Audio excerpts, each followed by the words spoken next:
गुंडा जयशंकर प्रसाद। वह 50 वर्ष से ऊपर था, तब भी युवकों से अधिक बलिष्ठ और दृढ़ था। चमड़े पर झुर्रियां नहीं पड़ी थीं। वर्षा की झड़ी में, पूस की रातों की छाया में, कड़कती हुई जेठ की धूप में नंगे शरीर घूमने में वह सुख मानता था। उसकी चढ़ी हुई मूंछ बिच्छू के डंक की तरह देखने वालों के आंखों में चुभती थी। उसका सांवला रंग सांप की तरह चिकना और चमकीला था। उसकी नागपुरी धोती का लाल रेशमी किनारा दूर से ही ध्यान आकर्षित करता। कमर में बनारसी से लोहे का फेंटा, जिसमें सीप की मूंछ का बिछुआ खुंसा रहता था। उसके घुंघराले बालों पर सुनहरे पल्ले के सावे का छोर उसकी चौड़ी पीठ पर फैला रहता। ऊंचे कंधे पर टिका हुआ चौड़ीदार का गनड़ा सा, यह थी उसकी धज। पंजों के बल जब वह चलता तो उसकी नसें चटाचट बोलती थीं। वह गुंडा था। ईसा की 18वीं शताब्दी के अंतिम भाग में वही काशी नहीं रह गई थी, जिसमें उपनिषद के अजातशत्रु की परिषद में ब्रह्म विद्या सीखने के लिए विद्वान ब्रह्मचारी आते थे। गौतम बुद्ध और शंकराचार्य के वाद विवाद कई शताब्दियों से लगातार मंदिरों और मठों के ध्वंस और तपस्वियों के वध के कारण प्रायः बंद हो गए थे। यहाँ तक कि पवित्रता और छुआछूत में कट्टर वैष्णव धर्म भी उस विशृंखलता में नवागंतुक धर्मोन्माद में अपनी असफलता देखकर काशी में अघोर रूप धारण कर रहा था। उसी समय समस्त न्याय और बुद्धिवाद को शस्त्र बल के सामने झुकते देखकर काशी के विचिन्न और निराश नागरिक जीवन ने एक नवीन संप्रदाय की सृष्टि की। वीरता जिसका धर्म था अपनी बात बात पर मिटना, सिंह वृत्ति जीविका ग्रहण करना, प्राण भिक्षा मांगने वाले कायरों तथा चोट खाकर गिरे हुए प्रतिद्वंदी पर शस्त्र न उठाना, सताए निर्बलों को सहायता देना और प्रत्येक क्षण प्राणों को हथेली पर लिए घूमना उसका बाना था। उन्हें लोग काशी में गुंडा कहते थे। जीवन की किसी अभिलाषा से वंचित होकर जैसे प्रायः लोग विरक्त हो जाते हैं, ठीक उसी तरह किसी मानसिक चोट से घायल होकर एक प्रतिष्ठित जमींदार का पुत्र होने पर भी नन्हेकू सिंह गुंडा हो गया था। दोनों हाथों से उसने अपनी संपत्ति लुटाए।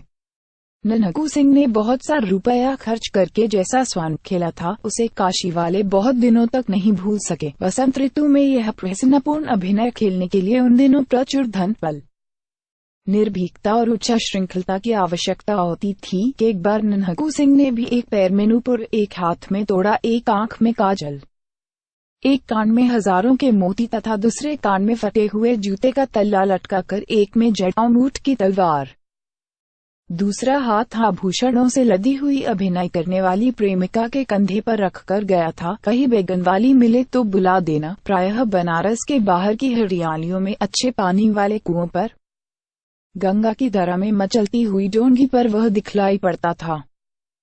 कभी कभी जुआ खाने से निकलकर जब वह चौक में आ जाता तो काशी की रंगीली वेश्याएं मुस्कुराकर उसका स्वागत करती और दृढ़ शरीर को सस्प्रे देखती।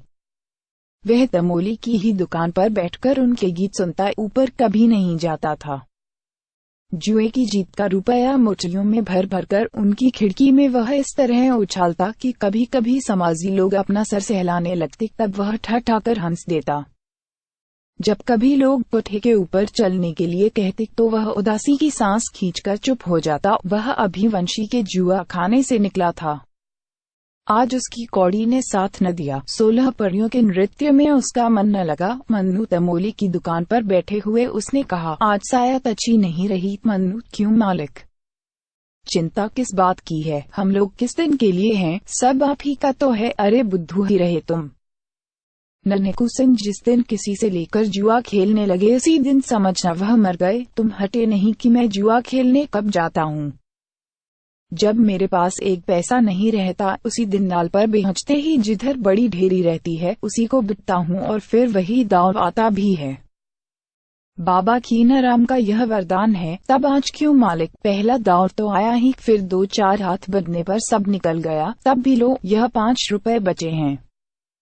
1 रुपया तो पान के लिए रख लो और 4 दे दो। मल्लू की कथक को कह दो कि दुलारी से गाने के लिए कह दे।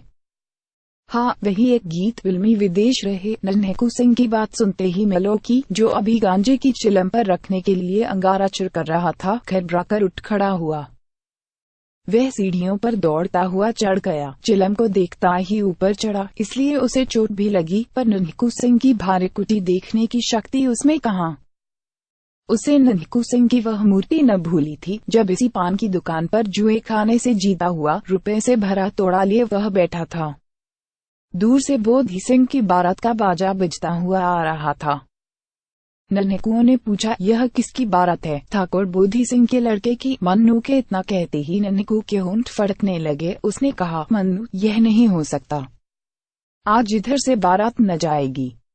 बोधी सिंह हमसे निपटकर तब बारात इधर से ले जा सकेंगे। मन्नू ने कहा, तब मालिक मैं क्या करूं? नन्हकू गंदड़ा सा कंधे पर से और ऊंचा करके मलोकी से बोला, मिलो क्या देखता है? अभी जा ठाकुर से कह दे कि बब्बा नन्हकू सिंह आज यहीं लगाने के लिए खड़े हैं, समझकर आवे, लड़के की बारात है। मिलुकिया कांपता हुआ ठाकुर बोधी सिंह के पास गया। बोधी सिंह और नन्हकू में 5 वर्ष से सामना नहीं हुआ है। किसी दिन नाल पर कुछ बातों में कहा सुनी होकर बीच पटव हो गया था, फिर सामना नहीं हो सका। आज नन्हकू जान पर खेलकर अकेले खड़ा है। बोधी सिंह भी उसान को समझते थे। उन्होंने मलोकी से कहा, जाबे कह दे कि हमको क्या मालूम कि बब्बू साहब वहाँ खड़े हैं। जब वह हैं ही तो 2 समधी जाने का क्या काम है? बोधी सिंह लौट गए और मलोकी के कंधे पर तोड़ा लादकर बाजे के आगे नन्हकू सिंह बारात लेकर गए। ब्याह में जो कुछ लगा खर्च किया। ब्याह करा कर तब दूसरे दिन इसी दुकान तक आकर रुक गए। लड़के को और उसकी बारात को उसके घर भेज दिया। मलोकी को भी 10 रुपया मिला था उस दिन। फिर नन्हकू सिंह की बात सुनकर बैठे रहना और याम को न्योता देना एक ही बात थी। उसने जाकर दुलारी से कहा, हम ठेका लगा रहे हैं, तुम गाओ। तब तक बल्लू सारंगी वाला पानी पीकर आता है। बाप रे, कोई आफत आई है क्या बाबू साहब?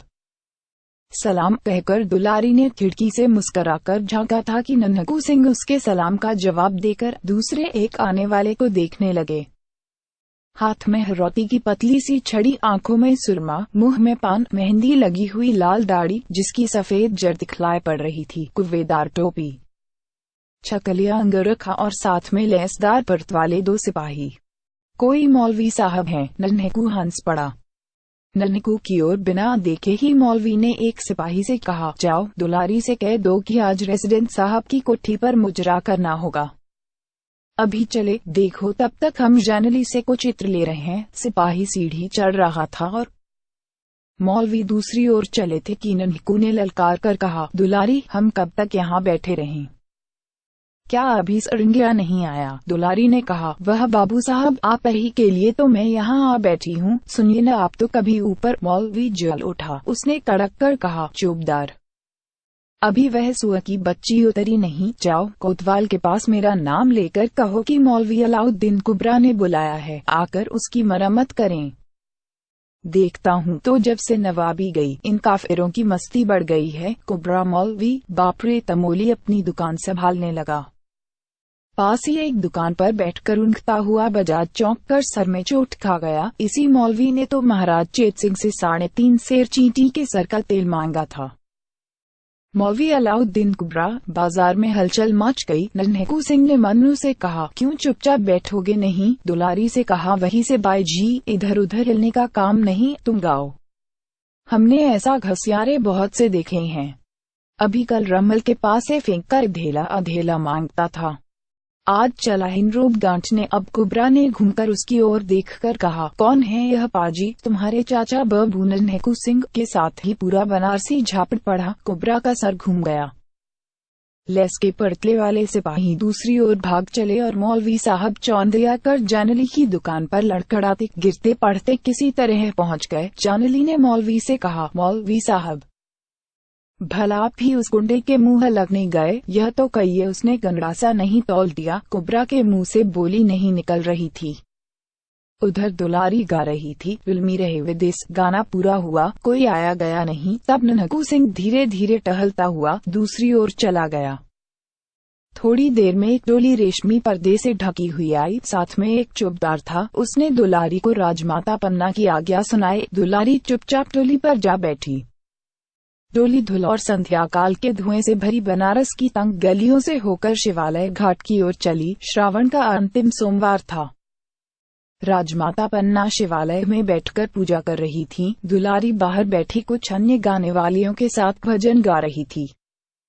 आरती हो जाने पर फूलों की अंजलि बिखेरकर पन्ना ने भक्तिभाव से देवता के चरणों में प्रणाम किया। फिर प्रसाद लेकर बाहर आते ही उन्होंने दुलारी को देखा। उसने खड़ी होकर हाथ जोड़ते हुए कहा, मैं पहले ही पहुंच जाती, क्या करूं? वह कुबरा मौलवी निगोड़ा आकर रेजिडेंट की कोठी पर ले जाने लगा। घंटों इसी झंझट में बीत गया। सरकार, कुबरा मौलवी, जहां सुनती हूं उसी का नाम। सुना कि उसने यहाँ भी आकर कुछ, फिर न जाने क्या सोचकर बात बदलते हुए पन्ना ने कहा, हाँ, तब फिर क्या हुआ? तुम कैसे यहाँ आ सकी? बाबा ननकू सिंह उधर से आ गए। मैंने कहा, सरकार की पूजा पर मुझे भजन गाने को जाना है और यह जाने नहीं दे रहा है। उन्होंने मौलवी को ऐसा झापड़ लगाया कि उसकी हेकड़ी भूल गई और तब जाकर मुझे किसी तरह यहाँ आने की छुट्टी मिली। कौन? बाबू ननकू सिंह, दुलारी ने सर नीचा करके कहा। अरे, क्या सरकार को नहीं मालूम? बाबा निरंजन सिंह के लड़के। उस दिन जब मैं बहुत छोटी थी, आपकी बारी में झूला झूल रही थी, जब नवाब का हाथी बिगड़ कर आ गया था। बाबू निरंजन सिंह के कुंवर ने तो उस दिन हम लोगों की रक्षा की थी। राजमाता का मुख उस प्राचीन घटना को स्मरण करके न जाने क्यों विवर्ण हो गया। फिर अपने को संभालकर उन्होंने पूछा, तो बाबा ननकू सिंह उधर कैसे आ गए? दुलारी ने मुस्कराकर सर नीचा कर लिया। दुलारी राजमाता पन्ना के पिता की जमींदारी में रहने वाली वेश्या की लड़की थी। उसके साथ कितनी ही बार झूले हिंडोले अपने बचपन में पन्ना झूल चुकी थी। वह बचपन से ही गाने में सुरीली थी, सुंदरी होने पर चंचल भी थी। पन्ना जब काशीराज की माता थी, तब दुलारी काशी की प्रसिद्ध गाने वाली थी। राजमहल में उसका गाना बजाना हुआ ही करता। महाराज बलवंत सिंह के समय से ही संगीत पन्ना के जीवन का आवश्यक अंग था। हाँ, अब प्रेम, दुख और दर्द भारी विरह कल्पना के गीत की ओर अधिक रुचि न थी, अब सात्विक भावपूर्ण भजन होता है। राजमाता पन्ना का वैधव्य से दीप्त शांत मुखमंडल कुछ मलिन हो गया। बड़ी रानी का सापत्न्य ज्वाला बलवंत सिंह के मर जाने पर भी नहीं बुझी। अंतपुर कलह का रंगमंच बना रहता। इसी से प्रायः पन्ना काशी के राजमंदिर में आकर पूजा पाठ में अपना मन लगाती। रामनगर में उसको चैन नहीं मिलता। नई रानी होने के कारण बलवंत सिंह की प्रेयसी होने का गौरव तो उसे था ही, साथ में पुत्र उत्पन्न करने का सौभाग्य भी मिला। फिर भी असवर्णता का सामाजिक दोष उसके हृदय को व्यथित किया करता। उसे अपने ब्याह की आरंभिक चर्चा का स्मरण हो आया। छोटे से मंच पर बैठी गंगा की उमड़ती हुई धारा को पन्ना अन्यमनस्क होकर देखने लगी। उस बात को जो अतीत में एक बार हाथ से अनजाने में खिसक जाने वाली वस्तु की तरह लुप्त हो गई हो, सोचने का कोई कारण नहीं। उससे कुछ बनता बिगड़ता भी नहीं, परंतु मानव स्वभाव हिसाब रखने की प्रथानुसार कभी कभी कह बैठता है कि यदि वह बात हो गई होती तो ठीक उसी तरह पन्ना भी राजा बलवंत सिंह द्वारा बलपूर्वक रानी बनाई जाने के पहले की एक संभावना सोचने लगी थी। सो भी बाबा ननकू सिंह का नाम सुन लेने पर गेंदा मुंह लगी दासी थी। वह पन्ना के साथ उसी दिन से है जिस दिन से पन्ना बलवंत सिंह की प्रेयसी हुई। राज्य भर का अनुसंधान उसी के द्वारा मिला करता और उसे न जाने कितनी जानकारी भी थी। उसने दुलारी का रंग उखाड़ने के लिए कुछ आवश्यक समझा। महारानी ननकू सिंह अपनी सब जमींदारी, स्वंग, पैसों की लड़ाई, घुड़दौड़ और गाने बजाने में उड़ाकर अब डाकू हो गया है। जितने खून होते हैं सब में उसी का हाथ रहता है। जितनी उसे रोककर दुलारी ने कहा, यह झूठ है बाबू साहब की, ऐसा धर्मात्मा तो कोई है ही नहीं। कितनी विधवाएं उनकी दी हुई धोती से अपना तन ढकती हैं, कितनी लड़कियों की ब्याह शादी होती है, कितने सताए हुए लोगों की उनके द्वारा रक्षा होती है। रानी पन्ना के हृदय में एक तरलता उद्वेलित हुई। उन्होंने हंसकर कहा, दुलारी, वे तेरे यहाँ आते हैं ना, इसी से तू उनकी बढ़ाई। नहीं सरकार, शपथ खाकर कह सकती हूँ कि बाबा ननकू सिंह ने आज तक कभी मेरे कोठे पर पैर भी नहीं रखा। राजमाता न जाने क्यों इस अद्भुत व्यक्ति को समझने के लिए चंचल हो उठी थी। तब भी उन्होंने दुलारी को आगे कुछ न कहने के लिए तीखी दृष्टि से देखा। वह चुप हो गई। पहले पहर की शहनाएं बजने लगी। दुलारी छुट्टी मांगकर डोली पर बैठ गई। तब गेंदा ने कहा, सरकार, आजकल नगर की दशा बड़ी बुरी है। दिन दहाड़े लोग लूट लिए जाते हैं। सैकड़ों जगह नाल पर जुए चलने के लिए टेढ़ी भौवें कारण बन जाती हैं।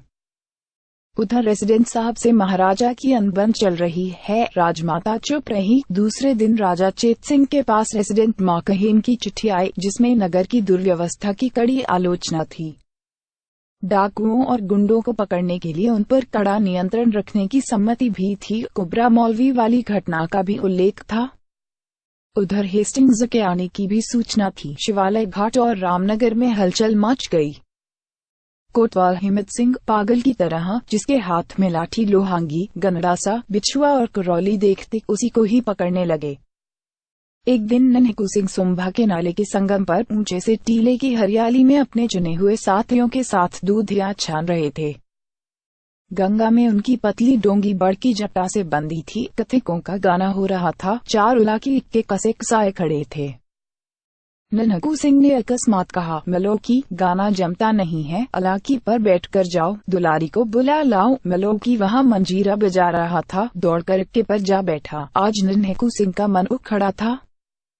बाटी कई बार छानने पर भी नशा नहीं। 1 घंटे में दुलारी सामने आ गई। उसने मुस्कराकर कहा, क्या हुक्म है बाबू साहब? दुलारी, आज गाना सुनने का मन कर रहा है। इस जंगल में क्यों? उसने सशंक हंसकर कुछ अभिप्राय से पूछा। तुम किसी तरह का खटका न करो, नन्हेकू सिंह ने हंसकर कहा। यह तो मैं उस दिन महारानी से भी कहा हूँ। क्या किससे? राजमाता पन्ना देवी से। फिर उस दिन गाना नहीं जमा। दुलारी ने आश्चर्य से देखा कि तानों में नन्हेकू की आंखें तरह जाती हैं। गाना बजाना समाप्त हो गया था। वर्षा की रात में झिल्लियों का स्वर उस झुरमुट में गूंज रहा था। मंदिर के समीप ही छोटे से कमरे में नन्हेकू सिंह चिंता में निमग्न बैठा था। आंखों में नींद नहीं और सब लोग तो सोने में लगे थे। दुलारी जाग रही थी। वह भी कुछ सोच रही थी। आज उसे अपने को रोकने के लिए कठिन प्रयत्न करना पड़ रहा था, किंतु असफल होकर वह उठी और नन्हेकू के समीप धीरे धीरे चली आई। कुछ आहट पाते ही दौड़कर नन्हेकू सिंह ने पास ही पड़ी हुई तलवार उठा ली। तब तक हंसकर दुलारी ने कहा, बाबू साहब, यह क्या? स्त्रियों पर भी तलवार चलाई जाती है? छोटे से दीपक के प्रकाश में वासना भरी रमणी का मुख देखकर नन्हेकू हंस पड़ा। उसने कहा, क्यों बाई जी, क्या इसी समय जाने की पड़ी है? मौलवी ने फिर बुलवाया है क्या? दुलारी नन्हेकू के पास बैठ गई। नन्हेकू ने कहा, क्या तुमको डर लग रहा है? नहीं, मैं कुछ पूछने आया हूँ। क्या? यही कि कभी तुम्हारे हृदय में? उसे न पूछो दुलारी। हृदय को बेकार ही समझकर तो उसे हाथ में लिए फिर रहा हूँ। कोई कुछ कर देता, कुचलता, चीरता, उछालता, मर जाने के लिए सब कुछ तो करता हूँ, पर मरने नहीं पाता। मरने के लिए भी कहीं खोजने जाना पड़ता है। आपको काशी का हाल क्या मालूम? न जाने घड़ी भर में क्या हो जाए। उलट पलट होने वाला है क्या? बनारस की गलियां जैसे काटने को दौड़ती हैं। को नई बात इधर हुई है क्या? कोई हेस्टिंग्स आया है? सुना है उसने शिवालय घाट पर तिलंगों की कंपनी का पहरा बैठा दिया है। राजा चेत सिंह और राजमाता पन्ना वही है। कोई कहता है कि उनको पकड़कर कलकत्ता भेजने। क्या पन्ना भी, रनिवास भी वही है? नन्हेकू अधीर हो उठा था। क्यों बाबू साहब, आज रानी पन्ना का नाम सुनकर आपकी आंखों में आंसू क्यों आ गए? सहसा नन्हेकू का मुख भयानक हो उठा। उसने कहा, चुप रहो, तुम उसको जानकर क्या करोगी? वह उठ खड़ा हुआ, उद्विग्न की तरह न जाने क्या खोजने लगा। फिर स्थिर होकर उसने कहा, दुलारी, जीवन में आज यह पहला ही दिन की एकांत रात में एक स्त्री मेरे पलंग पर आकर बैठ गई है। मैं चिरकुमार अपनी एक प्रतिज्ञा का निर्वाह करने के लिए सैकड़ों असत्य अपराध करता फिर रहा हूँ। क्यों? तुम जानती हो मैं स्त्रियों का घोर विद्रोही हूँ और पन्ना, किंतु उसका क्या अपराध? अत्याचारी बलवंत सिंह के कलेजे में बिछुआ मैं न उतार सका, किंतु पन्ना उसे पकड़कर गोरे कलकत्ते भेज देंगे। वही नन्हेकू सिंह उन्मत्त हो उठा था। दुलारी ने देखा, नन्हेकू अंधकार में ही वट वृक्ष के नीचे पहुँचा और गंगा की उमड़ती हुई धारा में डोंगी खोल दी। उसी घने अंधकार में दुलारी का हृदय कांप उठा। 16 अगस्त सन 1781 को काशी डावाडोल हो रही थी। शिवालय घाट में राजा छेद सिंह लेफ्टिनेंट स्टाकर के पहरे में थे। नगर में आतंक था। दुकानें बंद थीं। घरों में बच्चे अपनी माँ से पूछते थे, माँ आज हलवे वाला नहीं आया? वह कहती, चुप बेटे। सड़कें सूनी पड़ी थीं। तिलंगों की कंपनी के आगे आगे कुबरा मौलवी कभी कभी आता जाता दिखाई पड़ता था। उस समय खुली हुई खिड़कियां बंद हो जाती थीं। भय और सन्नाटे का राज्य था। चौक में चित्रू सिंह की हवेली अपने भीतर काशी की वीरता को बंद किए कोतवाल का अभिनय कर रही थी। उसी समय किसी ने पुकारा, हिम्मत सिंह। खिड़की में से सिर निकालकर हिम्मत सिंह ने पूछा, कौन? बाबा नन्हेकू सिंह। अच्छा, तुम अब तक बाहर ही हो पागल, राजा कैद हो गए हैं, छोड़ दो इन सब बहादुरों को, हम एक बार इनको लेकर शिवालय घाट जाएं। ठहरो, कहकर हिम्मत सिंह ने कुछ आज्ञा दी।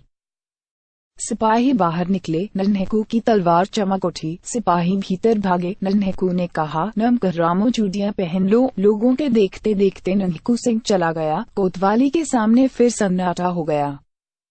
नन्हेकू उन्मत्त था, उसके थोड़े से साथी उसकी आज्ञा पर जान देने के लिए तुले थे।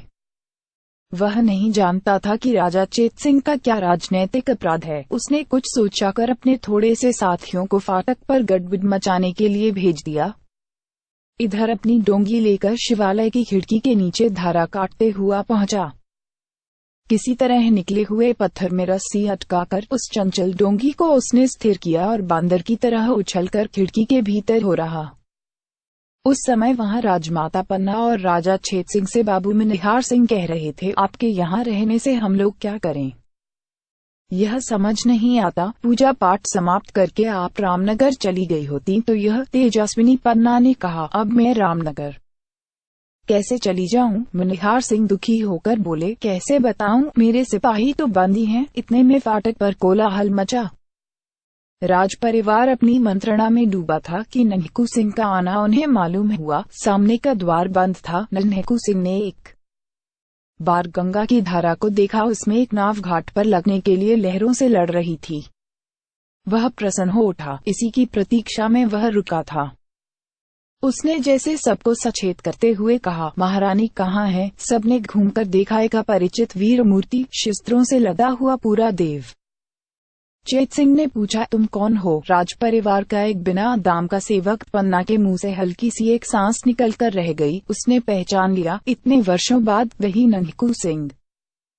मनिहार सिंह ने पूछा, तुम क्या कर सकते हो? मैं मर सकता हूँ। पहले महारानी को डोंगी पर बिठाइए, नीचे दूसरी डोंगी पर अच्छे मल्लाह हैं, फिर बात कीजिए। मनिहार सिंह ने देखा, जनानी ड्योढ़ी का दारोगा एक डोंगी पर 4 मल्लाहों के साथ खिड़की से नाव सटाकर प्रतीक्षा में है। उन्होंने पन्ना से कहा, चलिए मैं साथ चलता हूँ। और चेत सिंह को देखकर पुत्रवत्सला ने संक्षेप से एक प्रश्न किया। उसका उत्तर किसी के पास न था। मनिहार सिंह ने कहा, तब मैं यही। नन्हेकू ने हंसकर कहा, मेरे मालिक आप नाव पर बैठें, जब तक राजा भी नाव पर न बैठ जाएंगे तब तक 17 गोली खाकर भी नन्हेकू सिंह जीवित रहने की प्रतिज्ञा करता है। पाना ने नन्हेकू को देखा। एक क्षण के लिए चारों आंखें मिली, जिनमें जन जन का विश्वास ज्योति की तरह जल रहा था। फाटक बलपूर्वक खोला जा रहा था। नन्हेकू ने उन्मत्त होकर कहा, मालिक जल्दी कीजिए। दूसरे क्षण पन्ना डोंगी पर थी और नन्हेकू सिंह फाटक पर स्टाकर के साथ। चेतराम ने आकर चिट्ठी मनिहार सिंह के हाथ में दी। लेफ्टिनेंट ने कहा, आपके आदमी गड़बड़ मचा रहे हैं। अब मैं अपने सिपाहियों को गोली चलाने से नहीं रोक सकता। मेरे सिपाही यहाँ कहाँ हैं साहब? मनिहार सिंह ने हंसकर कहा, बाहर कोलाहल बढ़ने लगा। चेतराम ने कहा, पहले चेत सिंह को कैद कीजिए। कौन ऐसी हिम्मत करता है? कड़क कर कहते हुए बाबू मनिहार सिंह ने तलवार खींच ली। अभी बात पूरी न हो सकी थी कि कुबरा मौलवी वहां आ पहुंचा। यहाँ मौलवी की कलम नहीं चल सकती थी और न ये बाहर ही जा सकते थे। उन्होंने कहा, देखते क्या हो चेतवाराम। चेतराम ने राजा के ऊपर हाथ रखा ही था कि नन्हेकू के सधे हुए हाथ ने उसकी भुजा उड़ा दी। स्टाकर आगे बढ़े। मौलवी साहब चिल्लाने लगे। नन्हेकू ने देखते देखते स्टाकर और उसके कई साथियों को धराशायी किया। फिर मौलवी साहब कैसे बचते? नन्हेकू सिंह ने कहा, क्यों? उस दिन के झापड़ ने तुमको समझाया नहीं? पाजी, कहकर ऐसा साफ जनेवा मारा कि कुबरा ढेर हो गया। कुछ ही क्षणों में यह भीषण घटना हो गई, जिसके लिए कोई प्रस्तुत न था। नन्हेकू सिंह ने ललकार कर कहा, आप क्या देखते हैं? उतारिए डोंगी पर। उसके घावों से रक्त के फुहारे छूट रहे थे। उधर फाटक से तिलंगे भीतर आने लगे थे। चेत सिंह ने खिड़की से उतरते हुए देखा कि 20 तिलंगों की संगीनों में वह विचल खड़ा होकर तलवार चला